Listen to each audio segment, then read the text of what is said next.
vamos a estar estudiando un altar que es muy interesante e importante. Y déjenme poner mi cronómetro para no pasarme del tiempo. Amén. Ok. Y vamos a leer el texto base y luego vamos a orarle al Señor. El texto de esta noche está en Primera de Reyes, capítulo 8, verso 22. En la versión de las Américas le pone este título a esta porción que vamos a leer. Dice: oración de dedicación del templo. Y dice el verso 22: entonces Salomón se puso delante del altar del Señor en presencia de toda la asamblea de Israel y extendió las manos al cielo.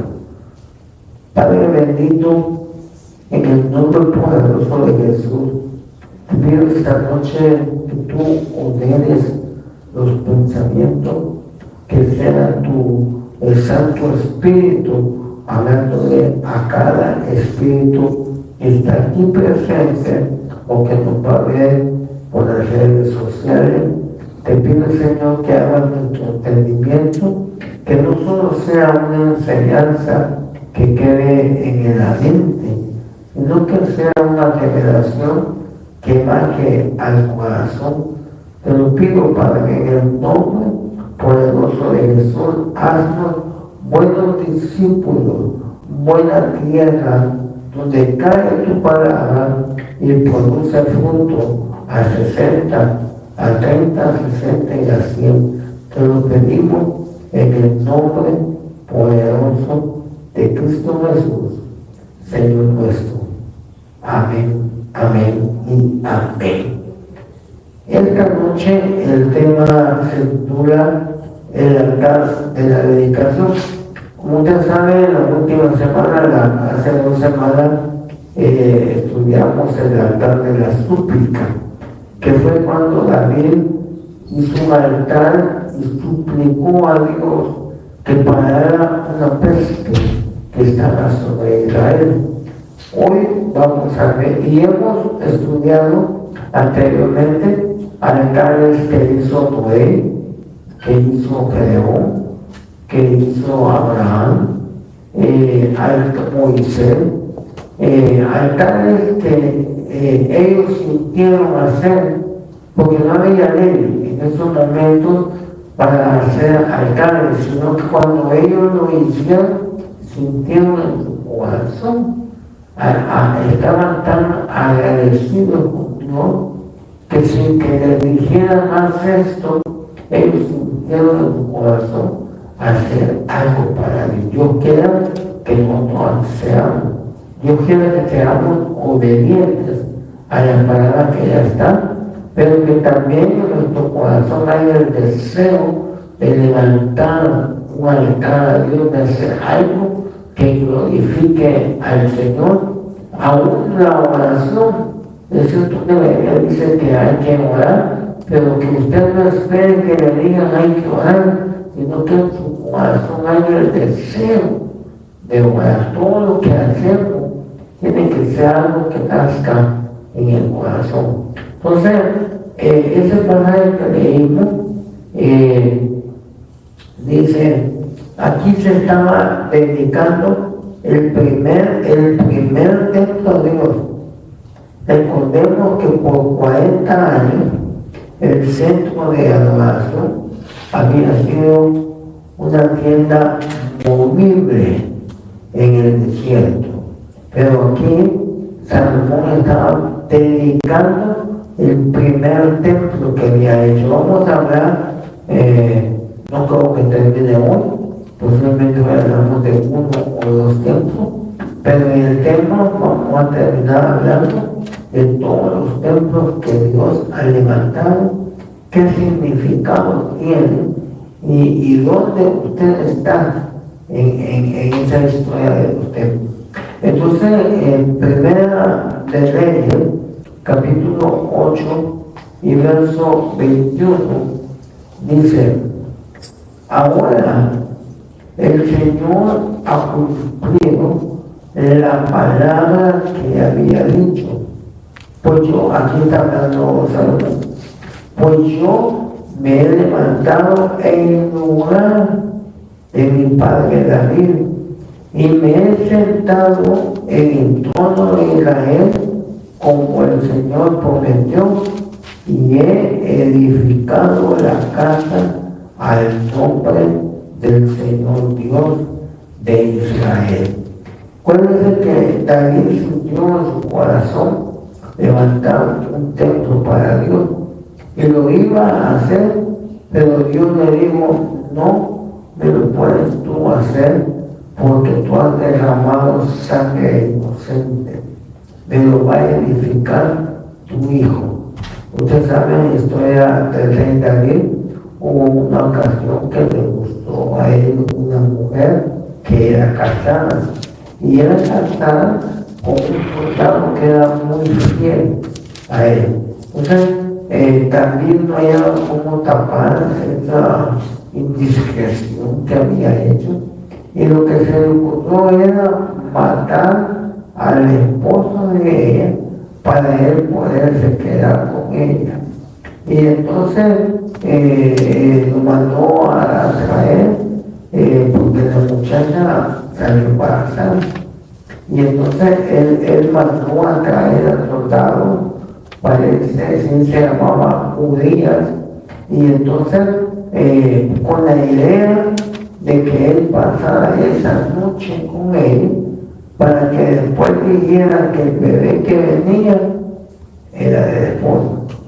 Solo que el muchacho no se fue a su casa, se quedó con el rey. Y cuando David preguntó por qué, él le dijo: ¿cómo yo voy a ir a disfrutar de mi esposa si todos mis hermanos están en el campo de guerra? Yo no voy a ir para allá. Entonces vino David y dijo así en coloquio, ¿verdad? Híjole, y hoy como llamo para salir de este lado, ya sé, lo voy a mandar al frente de batalla y que lo maten. Y entonces a sus aliados yo me quedo con ellos. Todavía le dio una carta sellada para que la llevara el capitán de la guerra. Cuando la llevó, el capitán llegó y él decía: ponlo al frente de batalla para que sea de los primeros en morir. Esa fue la sangre inocente que evitó que David construyera a Dios un templo. David mató a mucha gente. Él tuvo batalla con los filisteos, con los asirios. Miren, David estuvo llena de guerra, pero la muerte de ese hombre fue lo que le permitió, o mejor dicho, le prohibió que él pudiera construir un templo a Dios. Entonces Dios le dijo: tú no me lo vas a construir, sino que me lo va a construir tu hijo. Y entonces Salomón fue el encargado. El texto que leímos al principio, que ya lo vamos a ver más adelante también, ese texto era cuando el templo ya había sido terminado y Salomón estaba dedicando ese templo a Dios. Entonces aquí él dice: yo he cumplido lo que me ha dicho, yo me estoy sentando en el trono en lugar de mi padre David, y he edificado la casa al nombre del Señor Dios de Israel. En el verso 21 dice: y he puesto allí un lugar para el arca. Eso es bien significativo, porque el arca de Jehová, que ya vamos a hablar por ella, David la tenía en su casa, él se la llevó a su casa. Aquí debían construir un lugar para que esa arca estuviera ahí. Aquí vamos a ir un poco atrás, vamos a unir, porque estos temas los comenzamos en el discipulado, y en el discipulado hablamos del altar que hizo Moisés. Entonces vamos a dar un poquito de hoy para atar esa construcción que vamos a ver con esta, con otra que vamos a hablar y al final con una última que hay. Entonces, déjenme ir atrás, y este se llama el tabernáculo de Moisés. Ese tabernáculo, todo es figura de Cristo. Todo tiene un simbolismo. La forma en que estaban todas las tribus alrededor. Fíjense que había 3 tribus que se ponían al frente, había 3 tribus que se ponían atrás, había 3 tribus al oriente, oriente, no sé, por ahí es el oriente. Y había 3 tribus al oriente, había 3 y 3. Y enfrente, cabal de la entrada del tabernáculo, estaba la tribu de Judá. Y eso es muy significativo, porque Judá significa alabanza. Por eso hay un salmo que dice: entraré por tus atrios con acción de gracias. Porque así tenemos que estar con acción de gracias. Pero bueno, todo tiene simbolismo. Todo no es el tema, así que no vamos a platicar hoy, pero todo, las columnas, las velas, la ubicación de ciertas cosas, todo tipifica a Cristo. Pero así, a largo, el tabernáculo se dividía en 3 lugares diferentes. 3 lugares diferentes. Y cada lugar tiene un significado muy especial. Por ejemplo, el primer lugar, que es el número 1, se llamaba el atrio. En este atrio, lo primero que uno encontraba se llama el altar del sacrificio. Este era el lugar donde sacrificaban a las ovejas, los corderos, la vaca, todos los sacrificios que Israel llevaba. Aquí era que lo ofrecían. Y este altar tipifica el sacrificio que Cristo hizo por nosotros en la cruz del Calvario.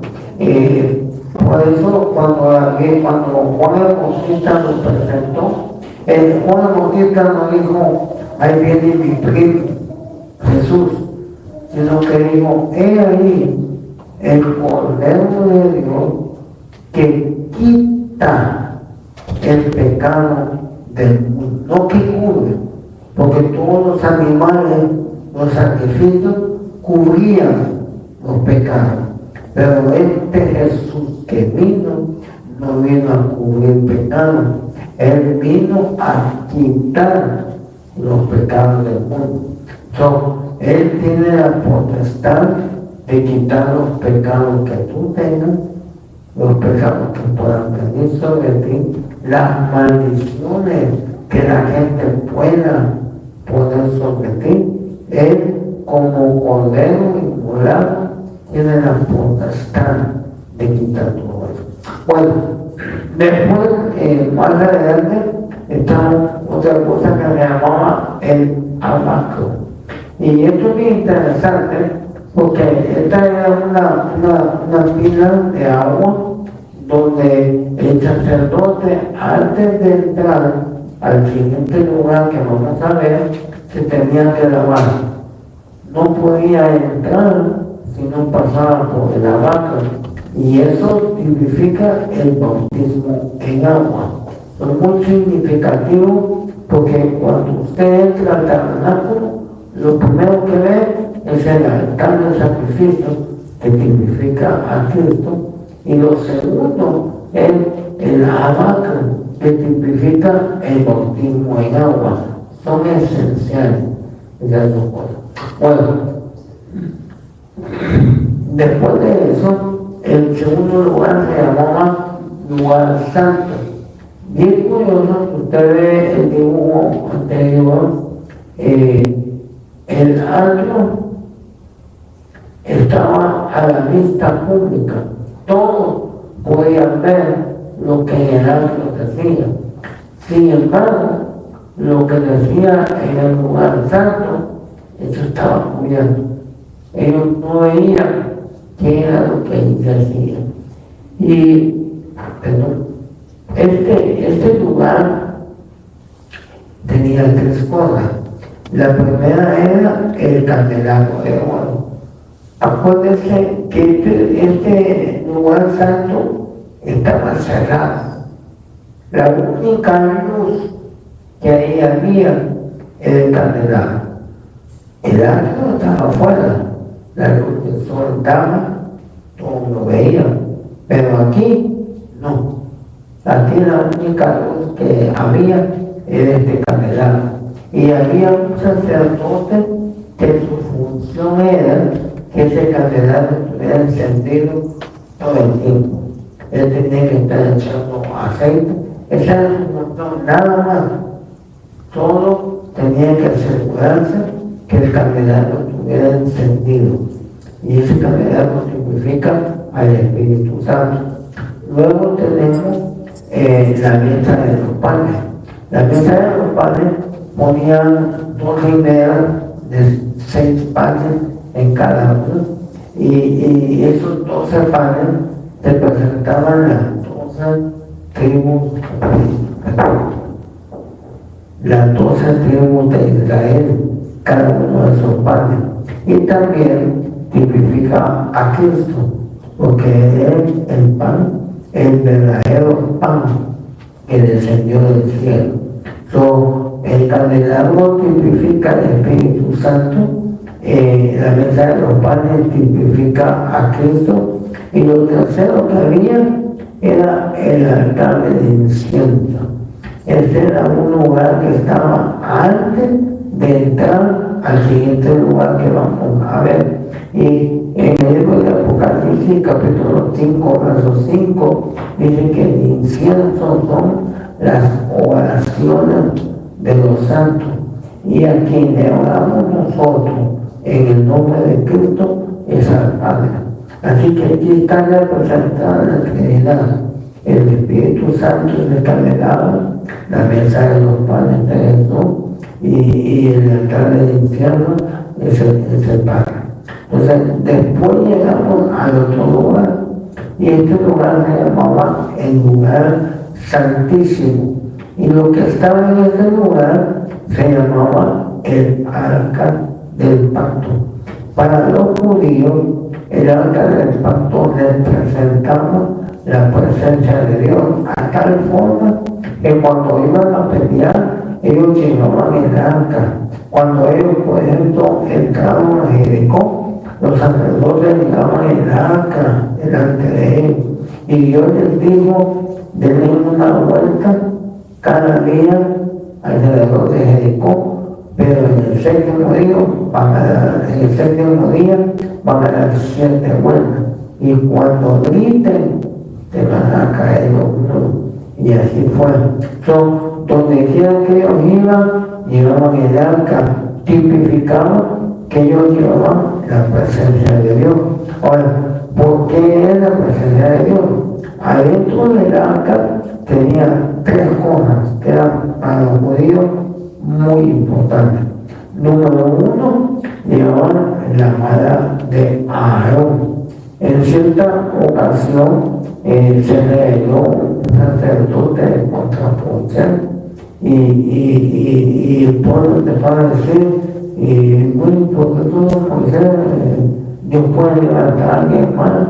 Y entonces vino Moisés, guiado por Dios, y le dijo: miren, cada uno de ustedes, de cada casa paterna, cada tribu tenía un líder.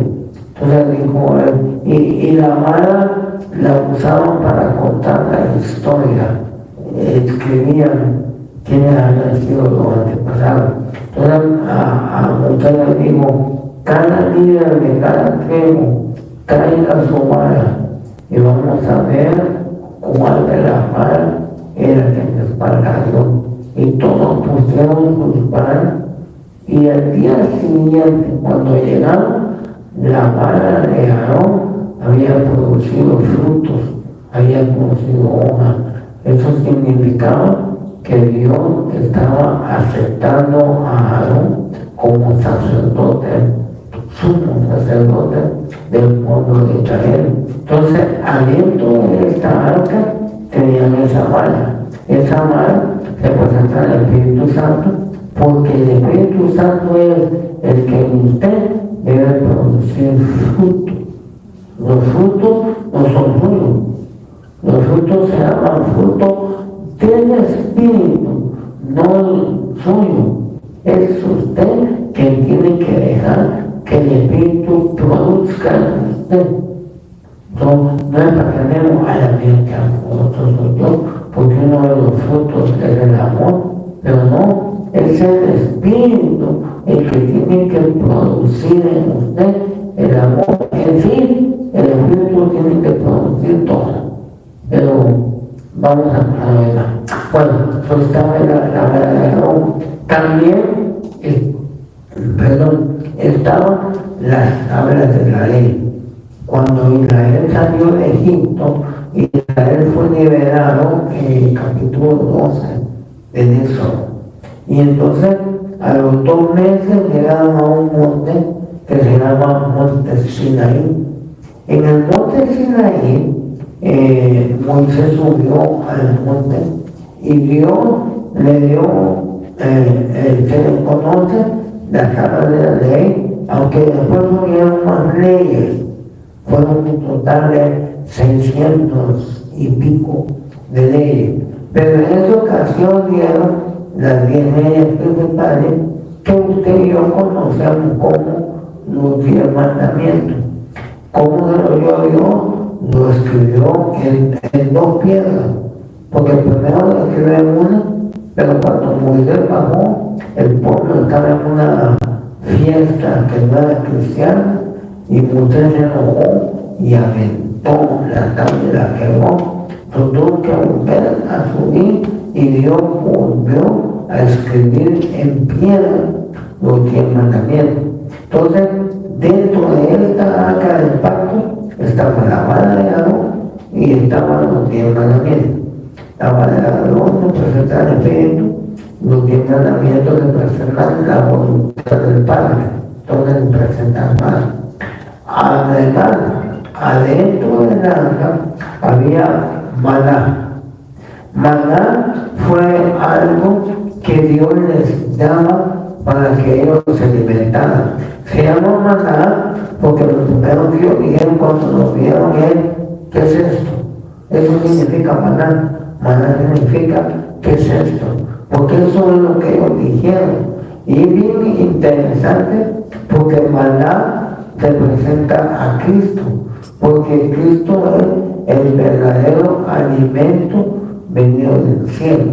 Este maná era algo que aparecía todos los días, menos lo que nosotros hemos traducido como sábado, que se llamaba el sábado. En ese día no aparecía. Entonces el día viernes caía el doble. Y ellos tenían que ganar el doble de maná. Si ellos ganaban más de lo que necesitaban, se podría. Ellos nomás tenían que ganar la porción diaria, solo que el doble, porque el siguiente día no caía. Y entonces, cuando Jesús vino, en el capítulo 6 de Juan, Jesús dijo: el pan que comieron vuestros padres en el desierto, ese no es el verdadero pan, porque todo lo que comieron de ese pan murieron morir. Pero yo, dijo, yo soy el verdadero pan que descendió del cielo. Entonces, el maná representa a Cristo.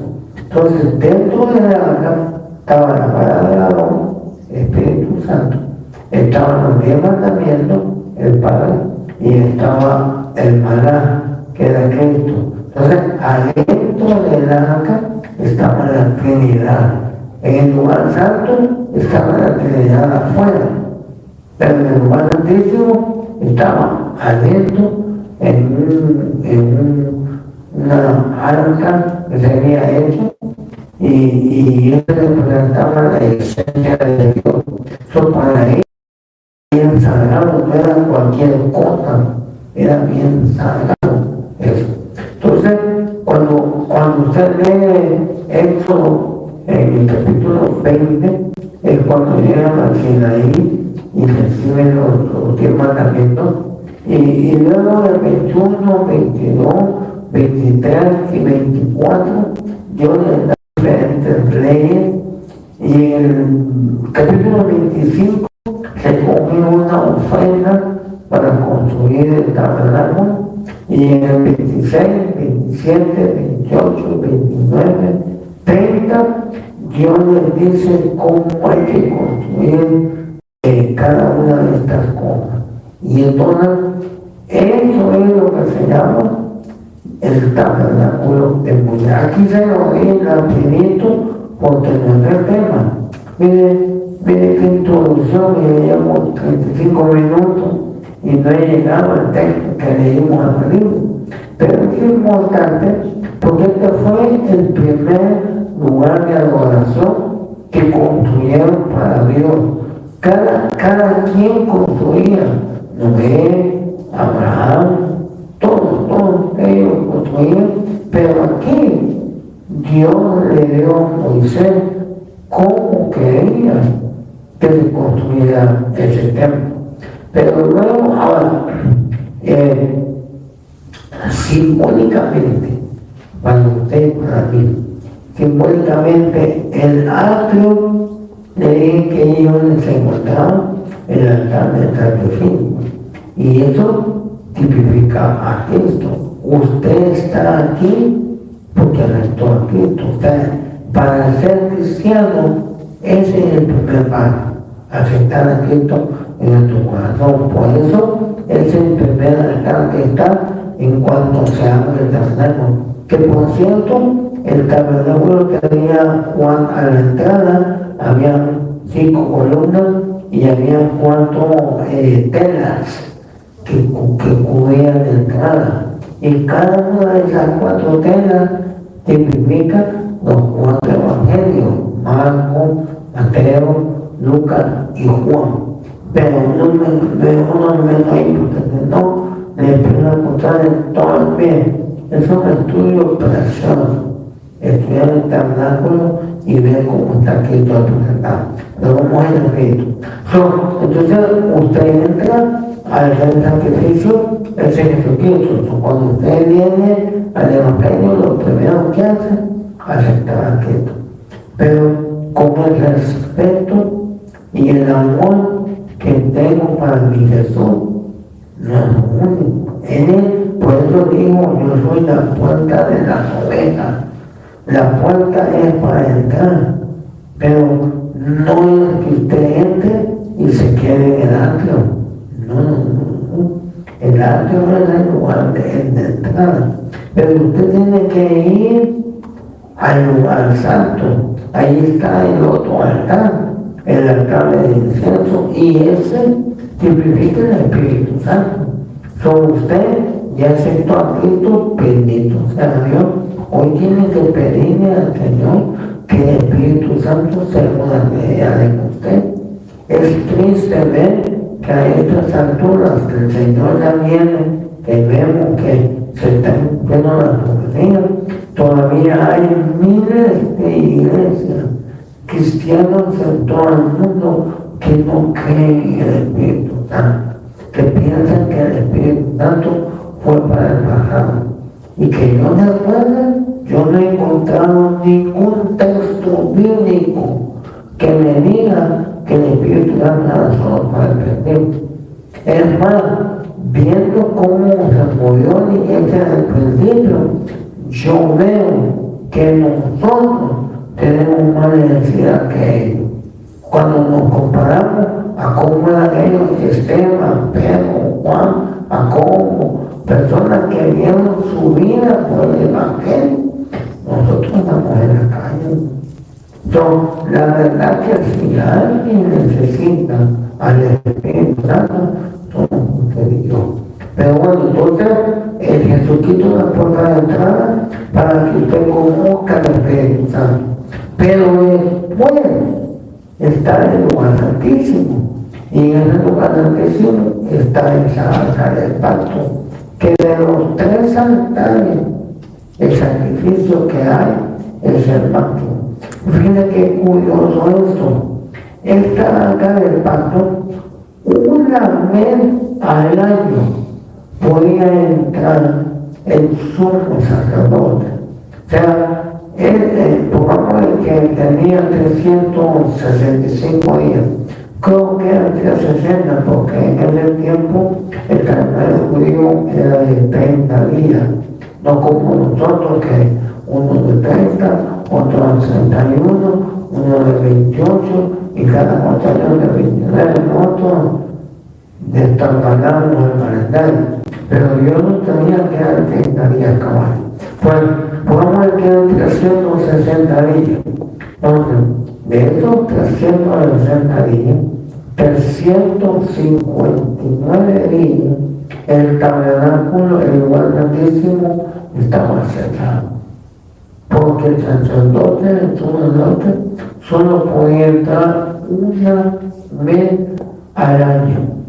El día que entraba se llamaba el Yom Kippur, que es el día de expiación de eso. Ya decía una belleza, porque Cristo vino a expiar por nosotros con su vida para que si yo fuera salvo.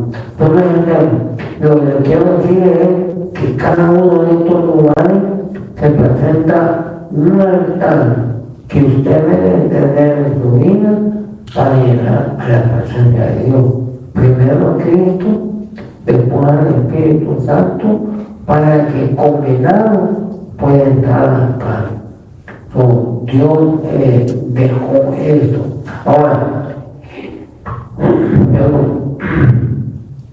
ese tabernáculo estuvo en pie por 40 años. 40 años que estuvieron en el desierto. Donde ellos se reunían, ahí llevaban el tabernáculo. Y que conste que no cualquiera, miren, que es una belleza. No cualquiera podía tocar esta cosa.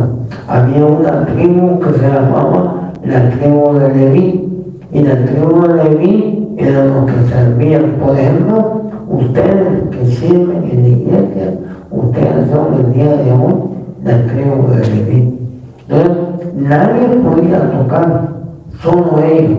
Y había personas dedicadas, le dije que había uno que toda su función era que el candelabro no se apagara.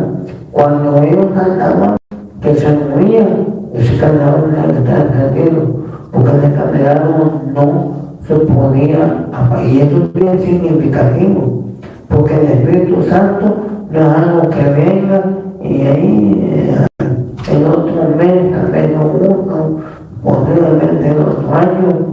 No, el Espíritu Santo debe de estar encendido en usted todos los días y no permitir que se apague. Hoy usted es sacerdote. Cristo nos llamó reyes y sacerdotes.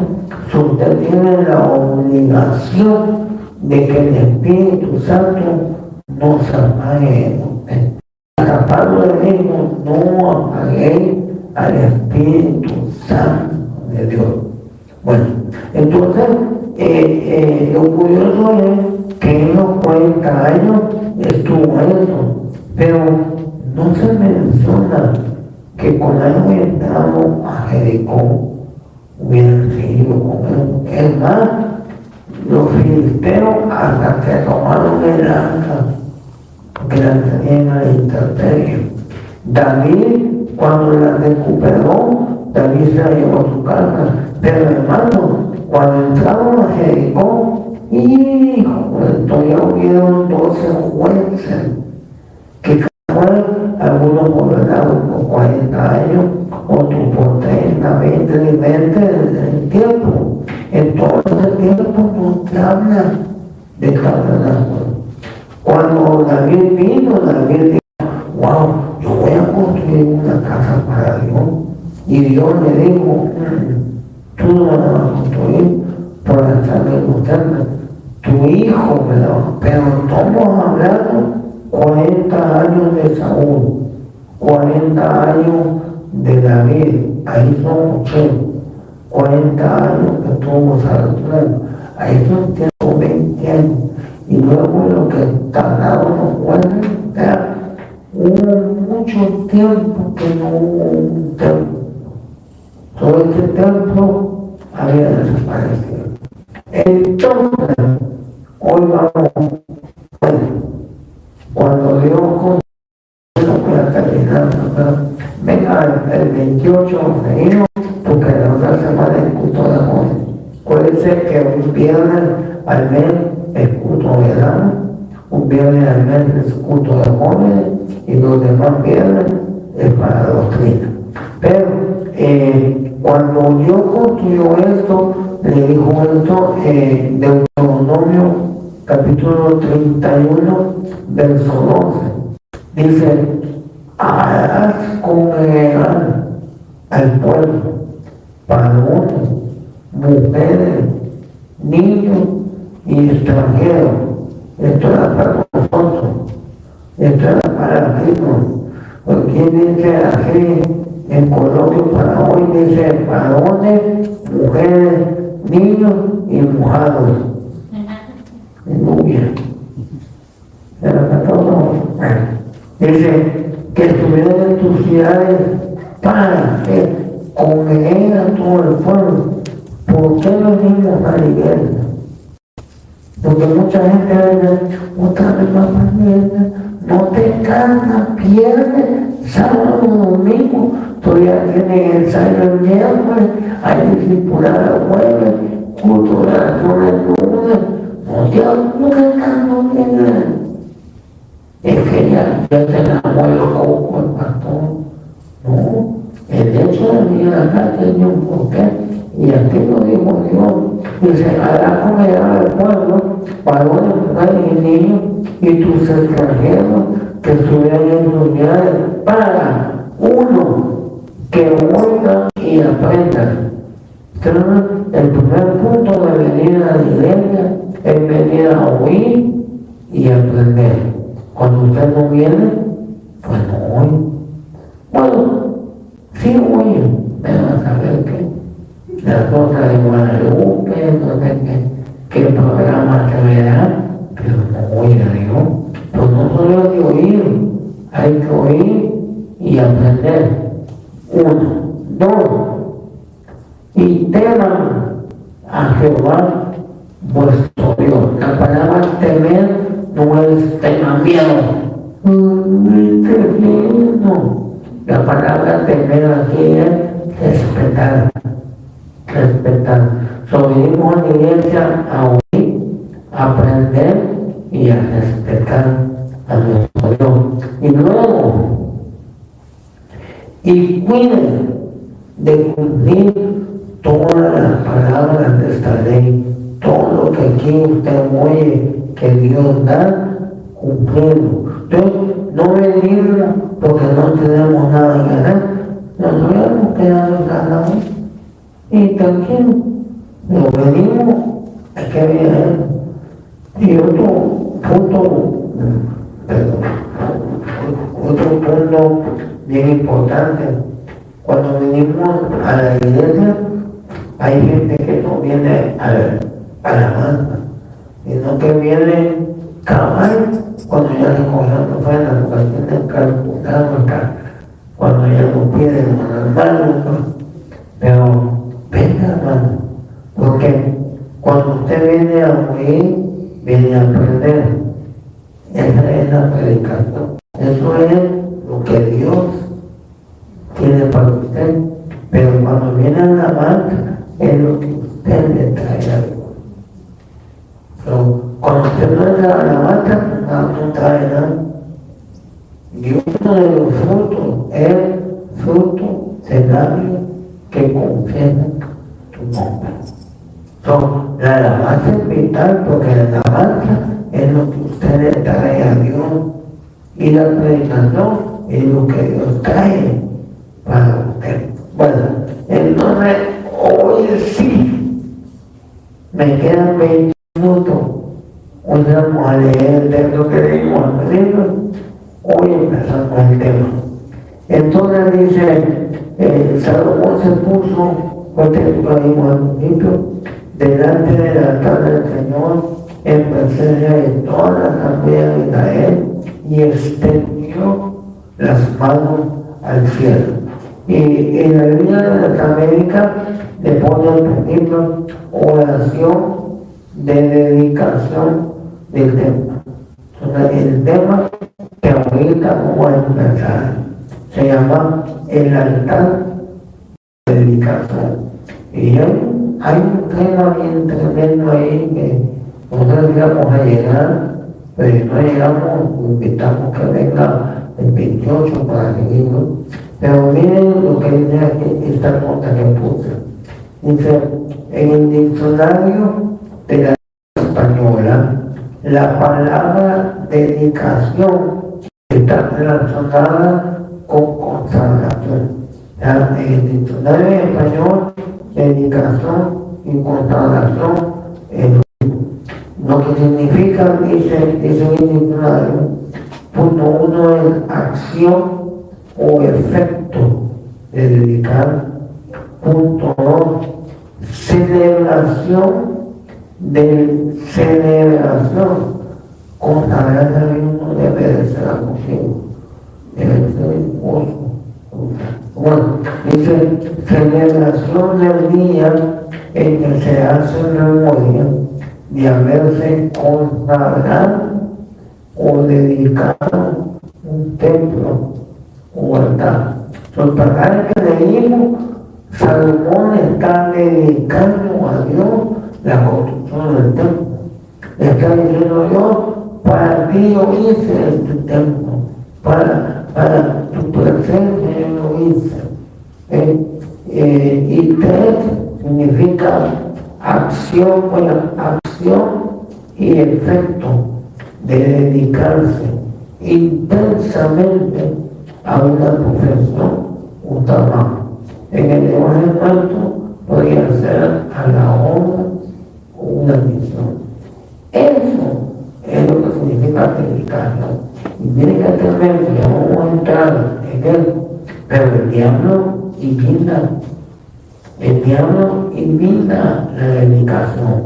En el capítulo número 3 de Daniel, verso 3, dice: entonces se reunieron los sátrapas, prefectos y gobernadores, los consejeros, tesoreros, jueces, magistrados y todos los gobernantes de la provincia para la dedicación de la estatua que el rey Nabucodonosor había levantado, y todos estaban delante de pie, delante de la estatua que Nabucodonosor había levantado. Nabucodonosor tuvo un sueño, y en el sueño en la estatua, y se le ocurrió construir una estatua. Y fíjense que es tremenda, porque pedía, es tremendo porque el diablo sabe cómo usar la alabanza, cómo trastocarla. Tremendo, porque en el capítulo 3 y verso 10 dice: cuando oigan el sonido de la arpa, de la cocina, de todo el sonido, cuando oigan el sonido, póstrate y adora a la imagen. Y bueno, uno que no quisiera, bueno, la cosa está en el tema de hoy, que el diablo invita la dedicación. Yo hemos entrado más o menos en el mismo capítulo 8, pero verso 27.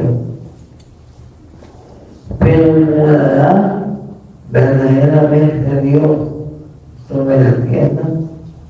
He aquí los cielos, y los cielos de los cielos, por lo menos menciona ahí 3 cielos. por lo menos hay más, hay 7, pero por lo menos aquí 3, los cielos y los cielos de los cielos no se pueden contener. Cuanto menos esta casa, aquí está Salomón, está diciendo, Dios mío, puede quedar poderoso de esta casa que yo he construido, que déjeme decirle, cuando la construyó Salomón, se hizo famoso, llegaban de todos lados para ir a ver lo que Salomón había construido, de oro. Es una belleza, humanamente hablando. No es el tema, pero qué curioso que en este templo no estaba el arca verdadera. Es muy significativo, porque hoy en día tenemos templos que son un lujo, humanamente hablando, pero no está la presencia de Dios. Sin embargo, allá en nuestros pueblitos hay gente que árboles se sientan, troncos, árboles, no tienen ni techo, pero Dios se mueve en este lugar. Bueno, pero el tema solo pero una dice, no obstante, atiende a la oración de tu siervo y en su súplica, oh Señor Dios mío, para que oigas el clamor y la oración que tu siervo hace hoy delante de ti. Pero lo que me va a Dios es el verso 27. Pero morará verdaderamente Dios sobre la tierra. Y miren que tremendo, porque usted sabe que sí moró en la tierra. Pero cuando Dios vino y moró con nosotros, se llamó Jesús de Nazaret. Ahora, cuando Jesús vino, dice en el libro de 1 de Timoteo, capítulo 3, verso 16, dice, oh, qué grande es el misterio de la piedad. Y lo primero que hay que leer, Dios hecho carne. Tenemos una mirada que Jesús, que Dios, haya venido en carne. Él por amor a usted y a mí, Él dejó su gloria. Porque si Él viene literalmente como Dios, no guarda. La Biblia dice, a la presencia de Jehová tiembla la tierra. Y usted fue formado de la tierra del pueblo. Usted fue formado de la tierra. A la presencia de Dios, usted debería de temblar. Por eso, cuando hay una alabanza que hay que estar en el RIC, uno siente el escalofrío, porque Dios está descendiendo y como usted tiembla delante de Dios. Entonces, Salomón preguntó, ¿morará verdaderamente Dios sobre la tierra? Y Jesús primero vino como Melquisedec, Génesis 14, vino como el ángel de Jehová, como la zarza ardiendo, vino en diferente. Miqueas capítulo 5, verso 2, dice que las salidas del Mesías son desde antes de la eternidad. Dios ha estado viniendo, porque acuérdense, en Colosenses capítulo 3 dice que Jesús es la imagen del Dios invisible. El Dios es invisible, no lo podemos ver. El Espíritu Santo es invisible, no lo podemos ver. Al único que podemos ver es a Cristo, porque es la imagen. Pero Él primero vino como 23 Dice que era sacerdote del Dios Altísimo. Y todavía no existía el tabernáculo. Todavía no iba a pasar un tiempo para que existiera. Porque el pueblo judío estuvo 430 años de esclavo en Egipto. Son 430 años lo que vivió Abraham, lo que tardó en salir de Egipto, 2 meses para llegar a Sinaí, y tal vez 1 año que dio todas las leyes para que hubiera sacerdote en tabernáculo. Sin embargo, Melquisedec dice que era sacerdote del Dios Altísimo. Y el capítulo 7 de Hebreo y otros pasajes que el mismo libro de Hebreo nos hacen ver que ese Melquisedec era Cristo. Hermano, Melquisedec le ofreció pan y vino a Abraham. Dios metió tanta pena y todavía faltaba mucho tiempo para que viniera Jesús y pusiera esa pena. Mire, estudiar todo eso es una vida, el punto andar queda nuestra vida podrá, pero nosotros no sabemos de si puede. Ahora, dice aquí, todavía me quedan 9 minutos. Dice, entonces, dice, vimos en lo que hemos visto ahorita que dedicación es lo mismo que consagración. Moisés presentó el tabernáculo y lo hizo, según el libro de Hebreo, conforme al modelo que le fue presentado al mundo. Moisés no hizo el tabernáculo, a ver, lo voy a hacer, es bonito, eso es nice. No, él lo hizo de acuerdo a un modelo que le presentaba. Luego vino Salomón y construyó ese templo. Y ese templo, que Dios ha dejado, fue destruido por Nabucodonosor. Cuando Jesús vino, que dice que entró al templo, él inventó al templo de Salomón, porque ese templo había sido destruido.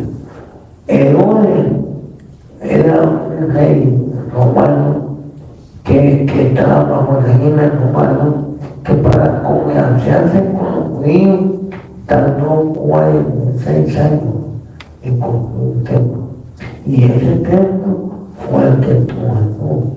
Ese fue el templo que en Mateo 24 le dijeron a Jesús, mira por qué habla de belleza del templo.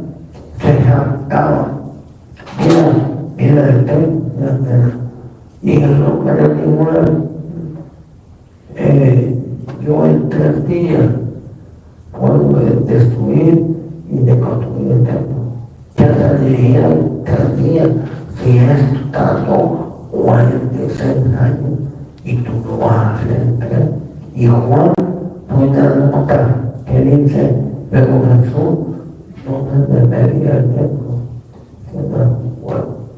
Bueno, ese templo también fue destruido en el año 70, cuando Tito y el Imperio Romano cayeron sobre Jerusalén y destruyeron el templo. Entonces, hoy tú y yo somos templo del Espíritu. Primera de Corintios 6:19 dice, como sabéis que vuestro cuerpo es templo del Espíritu Santo que está en vosotros, el cual tenéis de Dios y que no soy vuestro. Ahora, la Biblia de América, ahí en el templo, ponemos una nota. Y en esa nota lo que dice, que se puede decir templo, o se puede decir santuario. Nosotros le damos así, o no sabéis que vuestro cuerpo, hablando Pablo a ti y a mí, no sabéis que vuestro cuerpo es santuario que está en vosotros. Perdón, es el santuario del Espíritu Santo que está en vosotros. Hoy, el templo de Dios es usted. La iglesia no es este local, tenemos iglesia por costumbre, pero la verdadera iglesia es usted y yo, donde mora el Espíritu Santo es usted y mí. Entonces, me quedan 5 minutos, pero tal vez tomo 6. Veamos esta gran figura. Porque Salomón dedicó ese templo, le dijo, Dios mío, te lo estoy dedicando a ti. Entonces, si usted es templo, ¿cuándo lo dedicaron? Tiene que haberlo dedicado. Entonces, miren lo que dice el número, capítulo 7, verso 10.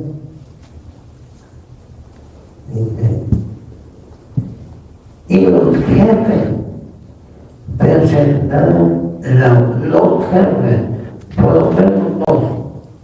Bueno, y los jefes presentaron la ofrenda de dedicación del altar, dedicación del santuario. Y el texto que leímos, la Biblia de las Américas dice que usted y yo somos santuarios. Bueno, el día que fue ungido, ese altar fue ungido. Y usted y yo somos ungidos. Pero ¿cuánto fue? A ver, los jefes presentaron su ofrenda al altar. Punto número 1, no cualquiera podía presentar el templo. En este versículo dice que los jefes, que fue en el templo de Moisés, el tabernáculo. Pero en el texto más que leímos de 1 de Reyes 8 fue Salomón, y Salomón era un rey. ¿Entendés? Ahora, la Biblia dice que usted y yo somos rey y sacerdote.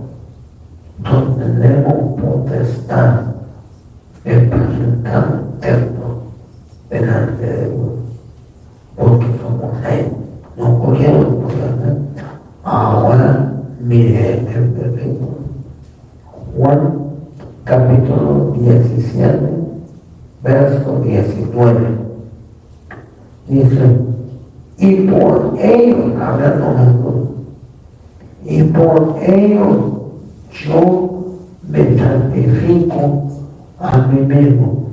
Paréntesis. ¿Cuándo dijo Jesús? Jesús lo dijo en la noche de la Santa Cena. En el libro de Juan, la Santa Cena, miren, en los 4 evangelios se habla de la Santa Cena.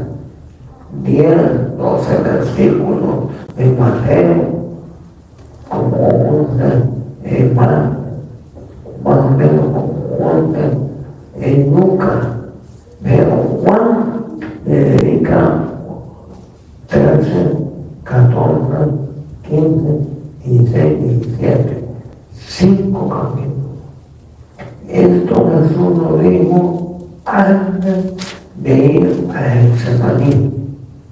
Él lo dijo en la noche de la Santa Cena. Por eso no se pierda la Santa Cena. Hay bendición, hay palabra, hay revelación, hay Santa Cena de cualquier cosa. La Santa Cena no es invento del pastor para que vengan. No, hay una bendición especial en la Santa Cena. Aquí se celebra cada primer sábado del mes. Así que venga. Pero bueno, el Señor dijo, y por ello yo me santifico a mí mismo, para que también ellos sean santificados en la verdad.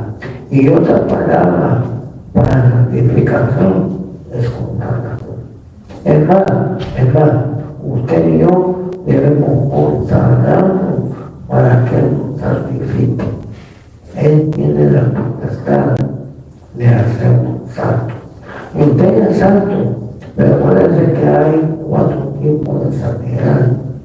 Cuando usted acepta a Cristo, usted es santo, pero todavía tiene sus cositas, porque hay otra santidad que es todavía encima, en la que nos vamos consagrando. Y luego, cuando venga, nos va a cambiar en una vida de honra, esa es otra santidad. Y cuando lleguemos al cielo, si hemos sido obedientes, nos hemos consagrado y nos vamos como esposa, nos espera otra santidad en el cielo, todavía mayor. Son las santidades todas encima, vaya una. Dice el proverbio que la luz de la aurora vaya una. Ya no hay otro hermano. Pero le dije que los iba a acercar, no me olvidé. Entonces Jesús lo presentó a usted como templo delante de Dios, lo consagró como templo. Ahora, el templo era para glorificar a Dios, para tener comunión con Dios. Usted y yo debemos tener comunión con Dios. Pero oiga, hermano, rapidito la manera porque ya dice Levítico 21:11,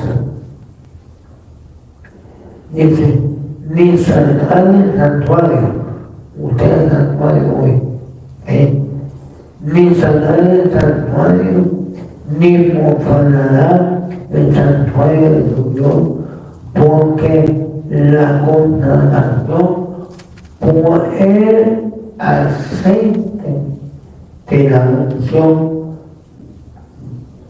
de su Dios está sobre él. Yo, Jehová.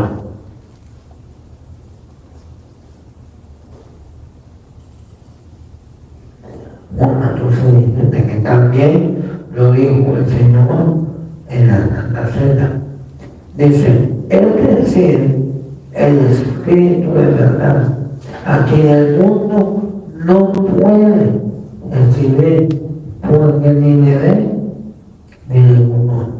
Nosotros no lo vemos, pero sí lo conocemos.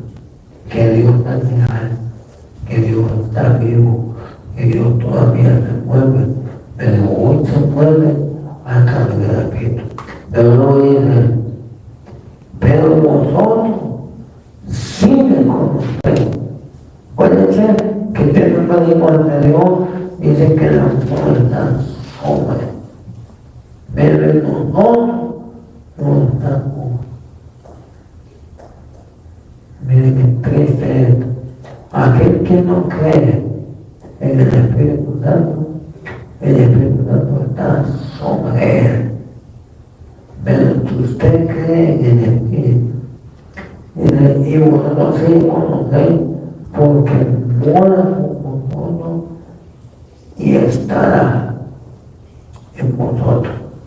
Y en Hechos, capítulo 2, el Espíritu Santo vino para meterse dentro. Allá decía que el santuario, la unción estaba sobre él.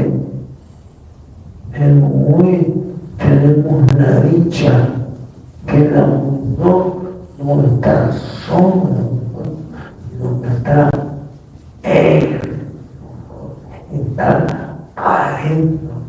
Usted como templo de Dios tiene que mantener ese aceite encendido, que no se apague, que no se acostumbran a vivir sin el Espíritu Santo, sin hablar de lengua, hablen lengua todos los días.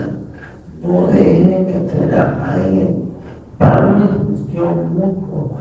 No contestéis al Espíritu Santo que mora en nosotros, porque aunque miren, este lugar, cuando se termine el mundo, se apagan todas las lunas y esto queda oscuro.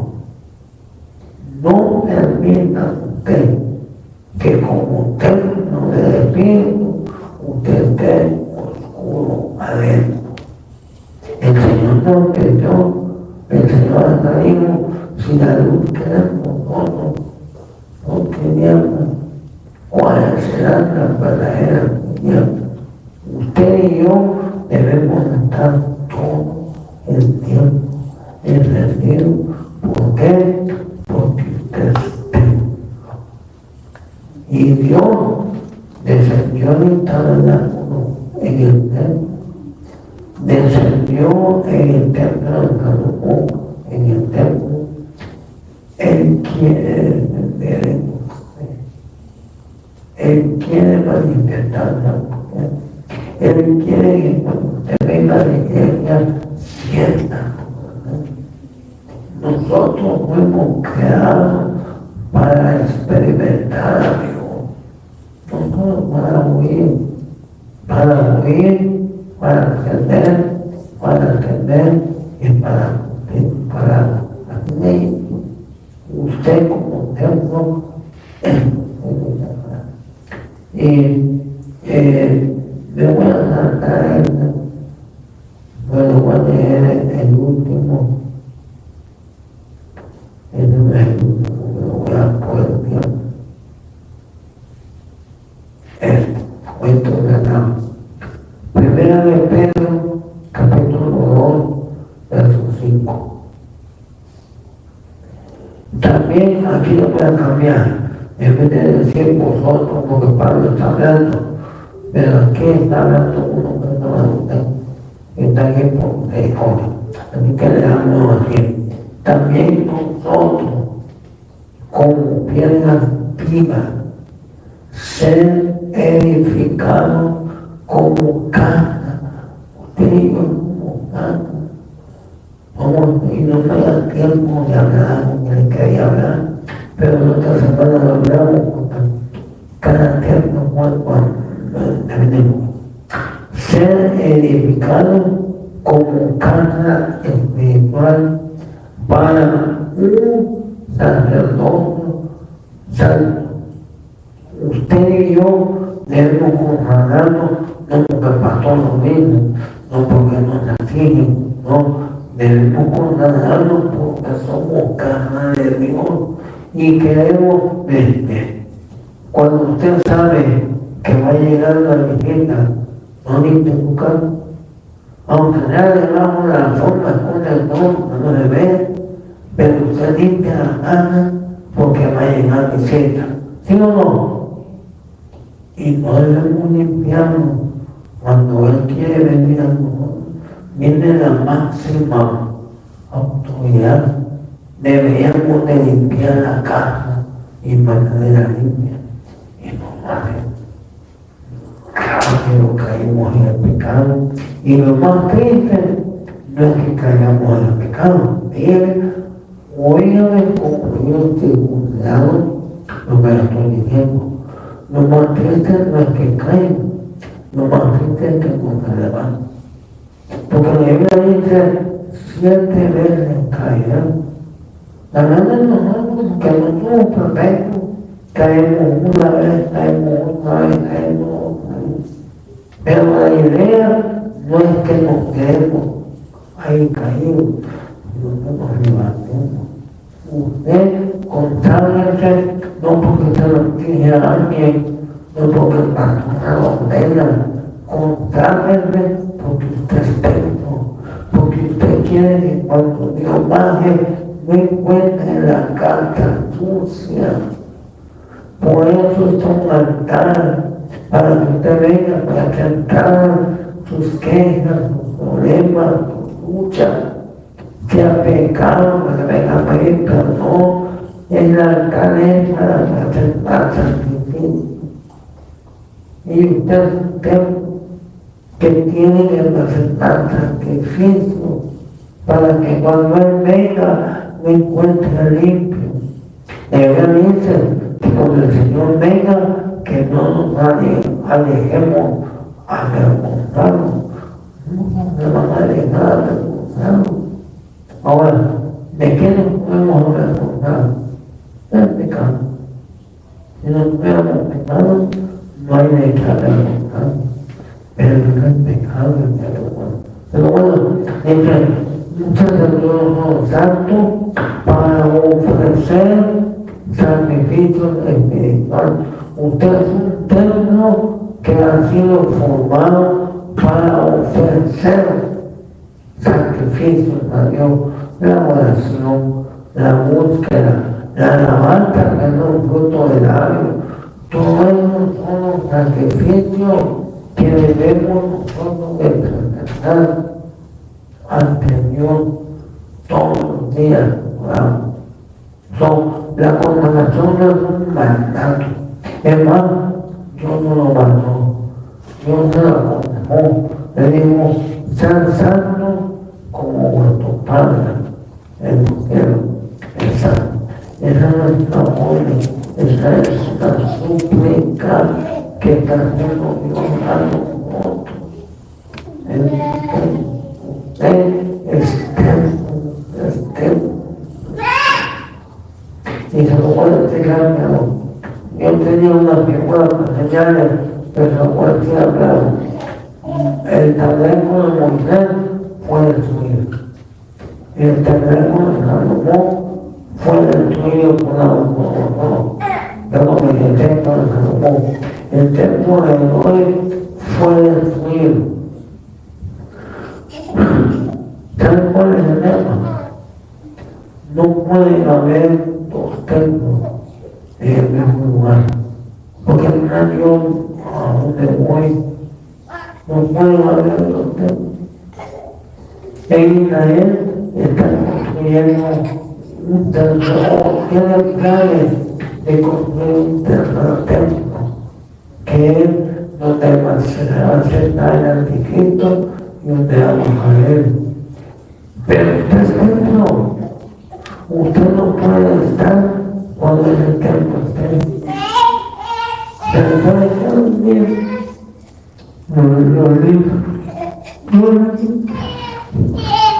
Lo lindo es que todos los templos fueron destruidos. ¿Ok? Pero usted no lo van a destruir. Se lo van a llevar. Se lo tiene que ir. Porque no puede haber dos templos al mismo tiempo. Así que antes que ese templo de Israel, Dios se lo quiere llevar al cielo. Nos conviene que nos consagremos, nos conviene que nos humillemos, porque no nos van a destruir, nos quieren llevar a su presencia. Usted no va a estar aquí cuando ese templo, el anticristo se siente ahí. Usted no va a estar usted y yo, como dice el Corito, vamos a estar. Camina alrededor, vamos adelante. Hay que cantarle al Señor, hay que agradecerle. Yo siempre he insistido, personas que el guardia de que siempre los hermanos orando en la pantalla, especialmente los que lo conocemos, porque la función de ellos no solamente es alabar a Dios, la función de ellos es guiar al pueblo, para que el pueblo le haga a Dios. Cuando ellos cantan un canto que solo ellos saben, bendito Dios mío, están alabando. Usted no está alabando, nos podemos poner aquí, no nos vamos a poner, como nos vamos a poner en YouTube, la letra para cantarlo. ahí le viene pasando un loco para que usted le alabe al Señor, porque no es fruto de la luz, porque usted es templo, porque cuando usted le alaba a Dios, la presencia baja y usted lo puede sentir. Padre bendito, en el nombre de Jesús, también. Yo sé que no hemos sido buenos templos, hemos fallado, hemos cometido errores, tú nos has bendecido, pero queremos consagrarnos para ti, queremos dedicarnos para ti, queremos, Señor, que nuestra casa esté limpia cuando tú vengas.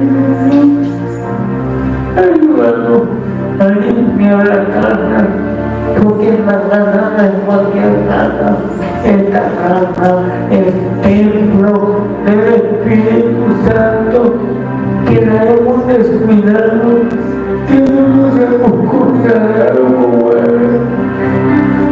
Y sin embargo, tú nos buscas, tú quieres atendernos, tú quieres que tengamos comunión, tú quieres que seamos un templo en función, Padre. Yo te pido que vengas a limpiar mi casa, que vengas a despojarme de aquello que no te gusta. Yo te pido que vengas, porque muchas veces no puedo, porque muchas veces no oigo otras cosas, porque muchas veces caigo, pero yo quiero santificarme para ti. Yo quiero ser templo que cuando tú vengas te encuentres limpio, Señor. Ayúdame a limpiar este templo, ayúdame a repararlo, ayúdame a que no lo deje caer, a que no lo deje que termine, que lo limpie, que lo pinte, que lo ponga hermoso para ti. Ayúdame, Padre, porque yo soy un templo que necesita ayuda tuya para que tú puedas morar. Seamos templo para tú en este templo, pero